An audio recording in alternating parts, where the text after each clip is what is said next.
Hôm nay gặp một con hàng khủng đấy anh em ơi. Con âm ly hàng khủng mà ông anh bảo muốn độ mặt đẩy cho ông anh. Em nhìn cái tay nó bằng nhôm này, nó dày bịch luôn này. Con này khả năng là công suất cao rồi. Nút niếc này ác liệt luôn ấy.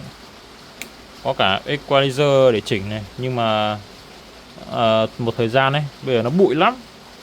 Đây này, nó bụi mù luôn ấy. Nó như kiểu han rỉ luôn ấy. Con này khả năng là vẫn kéo được đây, nhưng mà chắc ông anh không kéo bao giờ anh em ạ. Đến tầm này rồi nó toàn bụi đóng ở đây chứ không thấy kéo dịch qua dịch lại gì cả.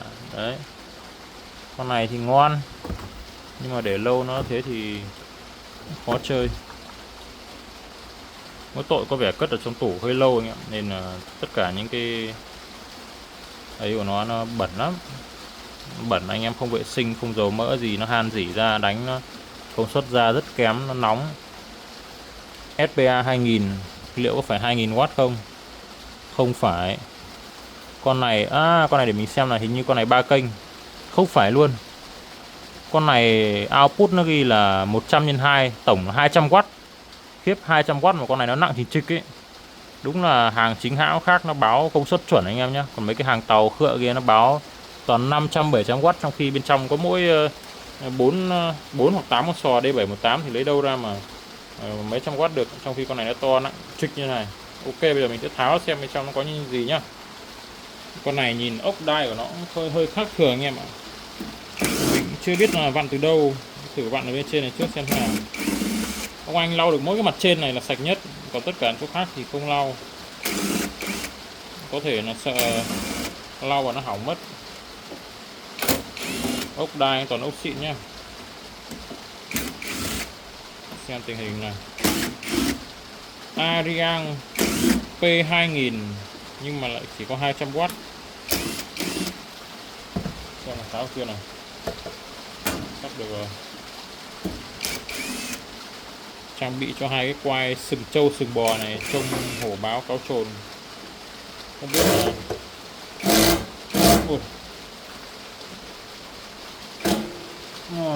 được rồi, có vấn đề rồi. Chỉ ra B7 này.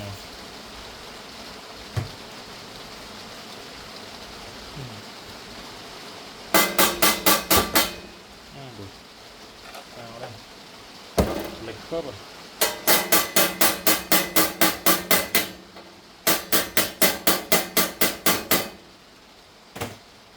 Này không vặn được nữa thì toang luôn anh em ạ.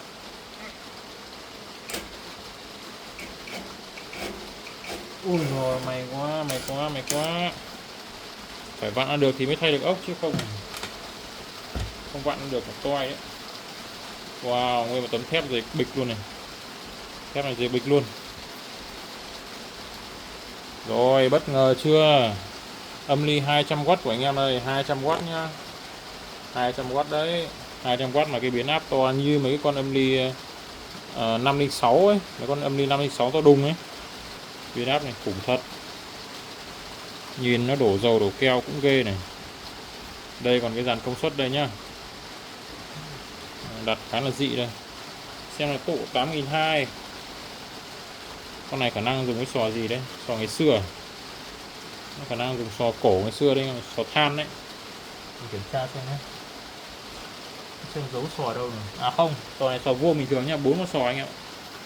Trông rất to, rất nặng, nhưng mà cái vấn đề mà nó ấy nhất đó là nó chỉnh. Cái hệ thống chỉnh của nó này, nó tốn rất nhiều thứ chỉnh thôi.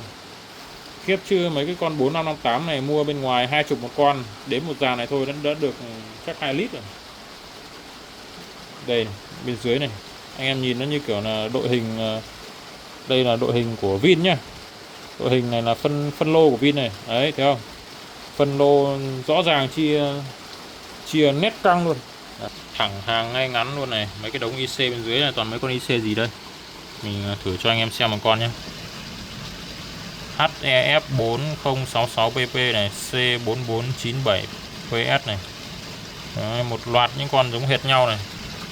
Tụ tiếc đâu, điện trở chiếc có phải gọi là thẳng hàng thẳng lối luôn đấy, bằng này con cơ mà.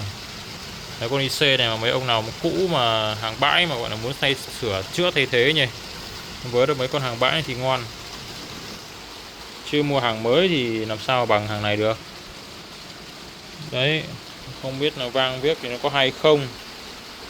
Đánh cả stereo cả mono này, nhiều chức năng thế. Mono này liệu nó có gộp kênh không nhỉ? Khả năng mono con này có khả năng gộp kênh như sao ấy. Mạch này thì nó như cái mạch đẩy ấy, nó không có quạt đâu, nó bắt rối tinh cái mù lên thế này. Tôi chẳng động vào đây, chỉ có đấu mặt đẩy thôi anh em ạ. Dù nó thế nào thì mình vẫn đấu được mặt đẩy nhá, bởi vì mặt đẩy nó cũng chỉ cần tín hiệu vào tín hiệu ra thôi.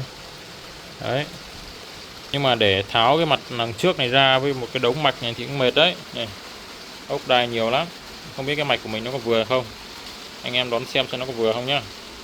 Đây, đo thì nó là 12,5, là chuẩn kích thước tiêu chuẩn luôn. 12,5 là làm ngon luôn. Con này đôi khi thấy tiếc nhỉ, nhưng mà nó lâu ngày rồi ấy, phải tháo ra vệ sinh bôi chiếc kỹ vào thì mới ngon lại được.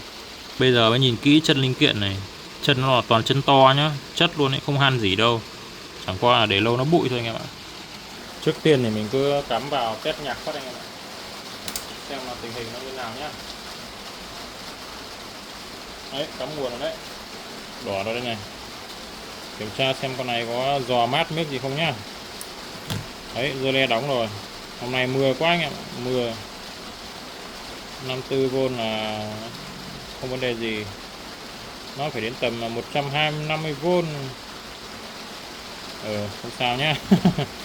Một lần bị giật là mấy lần sau sợ vãi chưởng. Bật lên.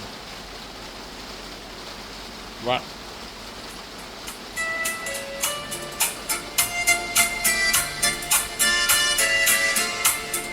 Ngon luôn, ngon luôn, ngon luôn.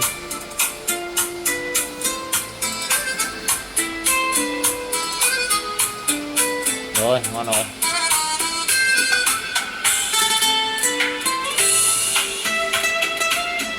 Đấy, cắt mát luôn, cắt rẻ mát đấy nhá. Cắt để chép. Con này chỉnh vẫn được này, vẫn chỉnh được nhá. Đó lên này. Đấy. Vẫn chỉnh được anh em nhá. Chỉnh ngon luôn. Cắt để bát này. Đấy. Mất hết bát luôn. Đấy, chỉnh vẫn ngon nhá, con này chỉ vệ sinh lại thôi là được. Ngon đấy anh em ạ. Đấy. Nhưng mà con này anh em nào biết chơi thì vẫn chơi được. Nếu anh không chơi nữa thì bây giờ mình sẽ tháo hết cái mặt này ra để thay nhá.